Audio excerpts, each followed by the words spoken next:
కర్నూలు జిల్లా ఎమ్మిగనూరు పట్టణంలో మంగళవారం స్థానిక ఎమ్మిగనూరు కోఆపరేటివ్ స్టోర్లో మధ్యాహ్నం ఏర్పాటు చేసిన మీడియా సమావేశంలో Emmiganur cooperative PS in charge Ramaraju మాట్లాడుతూ 2015-16లో ఎన్నికల రద్దు అయిన సమయంలో పర్సన్ ఇన్ఛార్జిగా వేశారని అప్పటికే 3 సంవత్సరాల క్రితం రైస్ మిల్ మూత పడిందని తెలిపారు.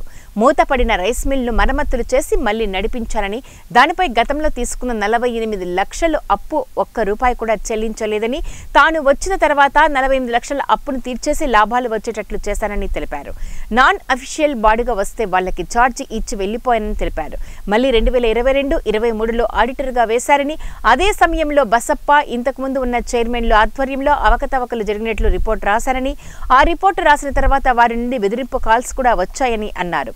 తాను రాసిన ప్రత్యేక రిపోర్ట్ ప్రకారం 9 లక్షలు వచ్చిందని, అందులో కొంత కట్టాడని, మళ్లీ సెప్టెంబర్ నెల 4వ తేదీ 24వ సంవత్సరంలో బాధ్యతలు అప్పచెప్పారని, వారు చేసిన కార్యకలాపాలపై జనరల్ బాడీ మీటింగ్ ఏర్పాటు చేశామని, అందులో మొత్తం బయట పడాయని తెలిపారు. జనరల్ బాడీ మీటింగ్లో తేలినందున చర్యలు చేపట్టాలని, సభ్యుల సలహా మేరకు నోటీసులు పంపానని, అనుమతులు లేకుండా బిల్డింగ్ కట్టినందున వాటికి కూడా నోటీసులు పంపారని, ఇవన్నీ దృష్టిలో పెట్టుకుని నాపై నిరాధార ఆరోపణలు చేస్తూ పత్రికల్లో, ఛానల్లో వార్తలు పెట్టించారని తెలిపారు. తాను ఎటువంటి అవినీతి చెయ్యలేదని స్పష్టంగా తెలిపారు.